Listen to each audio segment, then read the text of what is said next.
उपभोक्ताओं की समस्याएं दूर करें केंद्र सरकार। बीएस शर्मा। आगरा होटल 7 हिल टावर फतेहाबाद रोड स्थित सभागार में रविवार को एलपीजी वितरक एसोसिएशन की बैठक आयोजित की गई। बैठक में उपभोक्ताओं और गैस एजेंसी संचालकों से जुड़ी विभिन्न समस्याओं पर विस्तार से चर्चा की गई। एसोसिएशन के राष्ट्रीय अध्यक्ष बीएस शर्मा ने कहा कि एलपीजी वितरकों का मुख्य उद्देश्य उपभोक्ताओं को समय पर गैस सिलेंडर उपलब्ध कराना है, लेकिन केंद्र सरकार की कुछ नीतियों के कारण गैस वितरकों के साथ साथ उपभोक्ताओं को भी परेशानी का सामना करना पड़ रहा है। उन्होंने कहा कि वर्तमान में ग्रामीण क्षेत्रों के उपभोक्ताओं को करीब 45 दिन और शहरी क्षेत्रों के उपभोक्ताओं को करीब 25 दिन में रिफिल उपलब्ध कराया जा रहा है। ग्रामीण और शहरी उपभोक्ताओं के बीच रिफिल उपलब्ध कराने की इस असमानता को दूर किया जाना चाहिए ताकि सभी उपभोक्ताओं को समय पर गैस सिलेंडर मिल सके। बीएस शर्मा ने कहा कि गैस एजेंसी संचालकों की समस्याओं का भी केंद्र सरकार को गंभीरता से समाधान करना चाहिए। एजेंसी संचालकों को उचित सुविधाएं और आवश्यक सहयोग मिलने से वे उपभोक्ताओं को बेहतर एवं निर्बाध सेवाएं उपलब्ध करा सकेंगे। उन्होंने केंद्र सरकार से मांग की कि एलपीजी वितरण व्यवस्था की समस्याओं का शीघ्र समाधान करते हुए उपभोक्ताओं और वितरकों के हित में प्रभावी कदम उठाए जाएं। बैठक का संचालन पीयूष राय ने किया। इस अवसर पर कार्यकारी प्रदेश अध्यक्ष अनिल कुमार, रामनिवास तिवारी, योगेश दिग्विजय एवं संजय यादव सहित अन्य पदाधिकारी और सदस्य मौजूद रहे। आज की प्रेस कॉन्फ्रेंस है वो यूपी और आगरा के आसपास के डिस्ट्रीब्यूटरों की जो समस्याएं पूरे देश में एक समान समस्याएं हैं, उसका मुख्य कारण है संवाद की कमी और जो नादरशाही फरमान है, जो सरकार का, कंपनियों का जो रवैया है, उसको अब वो बर्दाश्त से बाहर होते जा रहा है।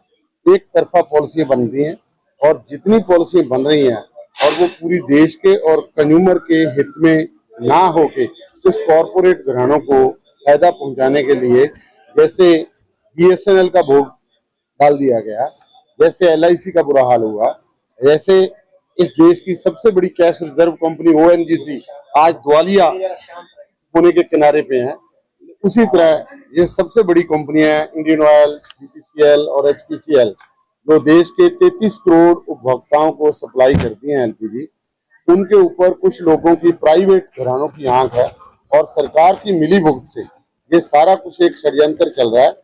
एलपीजी की एक आर्टिफिशियल शॉर्टेज दी गई है, जितनी शॉर्टेज, लेकिन उसको इस तरीके से क्रिएट किया गया, इस तरीके से उसको बढ़ा चढ़ा के पेश किया गया और ऊपर से उसी टाइम पे पीएनजी के थ्रू प्राइवेट प्लेयर्स को इंट्रोड्यूस किया जा रहा है ताकि लोगों को एलपीजी से डाइवर्ट करके पीएनजी की तरफ धकेला जाए। और ये मैं आपके माध्यम से पूरे देश के लोगों को, मीडिया के और बुद्धिजीवियों को ये आगाह करना चाहता हूँ, ये हालात जो होंगे जैसे रिलायंस जियो की मोनोपोली होने के बाद 1 रुपए और 20 रुपए वाला रिचार्ज आज 399 में हो गया, 599 में हो गया।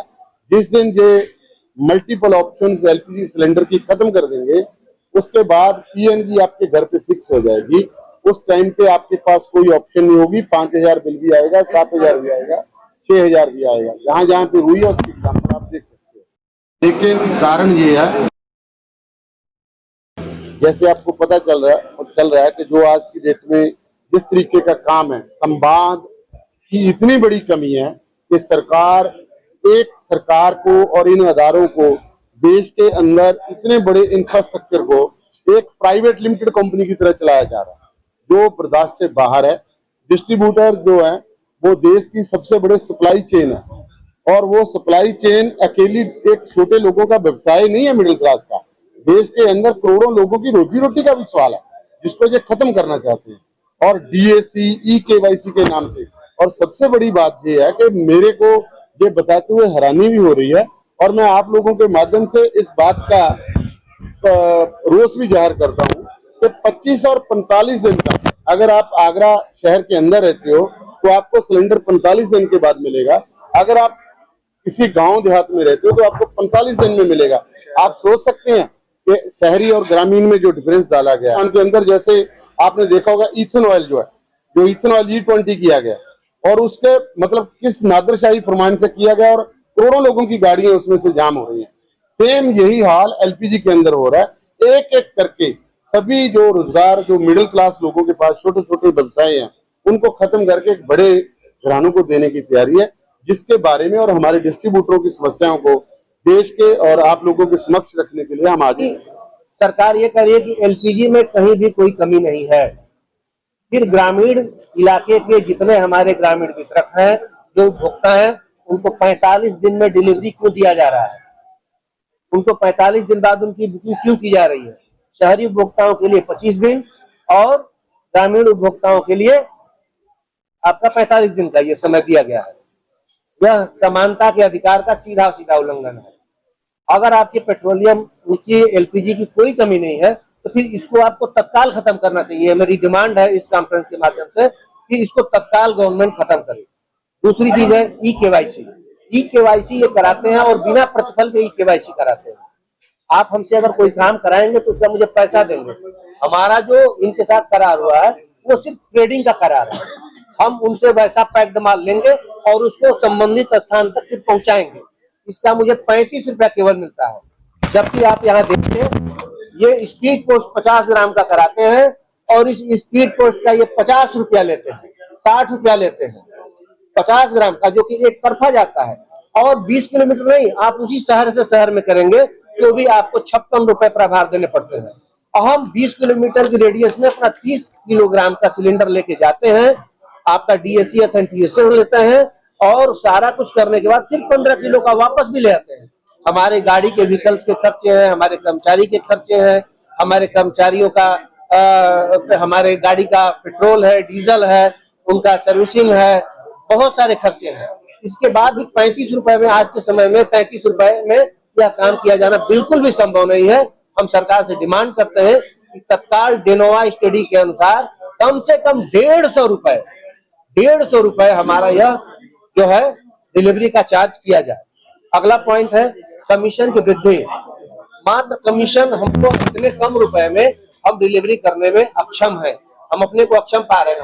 हम इसी मंच से अध्यक्ष जी की अनुमति से यह घोषित करते हैं कि कंपनियां आए और हम जो कुछ साथी नहीं चला पा रहे हैं वो 35 रुपए में चला के हमें दिखाएं। हम तो ये कहते हैं कि आप चला करके हमें दिखाइए अगर आप सक्षम है तो, लेकिन वो ऐसा कुछ नहीं करते, वो दबाव बनाते हैं। और उस पर भी देखिए बेनफार है, आपका एआरबी आइटम है, पाइप है, आपका 5 किलो एफटीएल है, आपका एआरबी आइटम से संबंधित चूल्हा है, रबर ट्यूब है, फायरबॉल है, ये सब अनावश्यक दिए जाते हैं हमें। हमारा इनके साथ ऐसा कोई करार नहीं है, सिर्फ एलपीजी ट्रेड का हमारा समझौता हुआ है कि हम एलपीजी का काम करेंगे। आप कंपनियों से टाई अप करते हो और मेरे से जबरदस्ती बिकवाते हो, और हम जब नहीं बेच पाते हैं तो हमारे पास वो माल डंप रहता है, लाखों का माल हमारे पास डंप रहता है और उसका हमको 1 रुपया कहीं मुआवजा नहीं मिलता है। तो ये सब चीजें बंद हो। एमडीजी के नाम पर हमारे वितरकों को प्रताड़ित करने का काम बंद किया जाए, ये मेरी जबरदस्त मांग है। अगर ऐसा सरकार अगर हमारी मांग नहीं मानते हैं तो हम लोग अपने वितरक साथियों के बीच जा रहे हैं। आज आपका 9 तारीख है, आज हम आगरा में हैं, कल 10 तारीख है हम कानपुर में रहेंगे, 11 तारीख को हम लखनऊ में रहेंगे और 12 तारीख को हम इसी प्रोग्राम के तहत हम गोरखपुर में रहेंगे। हम पूरे देश का भ्रमण कर रहे हैं, अपने वितरक साथियों को बता रहे हैं और सरकार से हम ये गुजारिश करते हैं। हम कंपनी और सरकार के विरोधी नहीं है, ये कदापि न सरकार समझे और यह कदापि न कंपनियां समझे कि हम उनके विरोधी हैं। जो जेन्युइन मांग है वो आपको मान, हम भूखे पेट हम काम नहीं कर सकते हैं। हमारे कर्मचारियों को रीढ़ की हड्डी टूट जाती है 20 सालों में काम करते करते, उनको कोई नहीं किया जाता। कोरोना काल में कई हमारे वितरक के जो हमारे डिलीवरी बॉय हैं मर गए, उनको कोरोना योद्धा नहीं माना गया। यह जो भेदभाव का जो काम है यह सरकार बंद करे।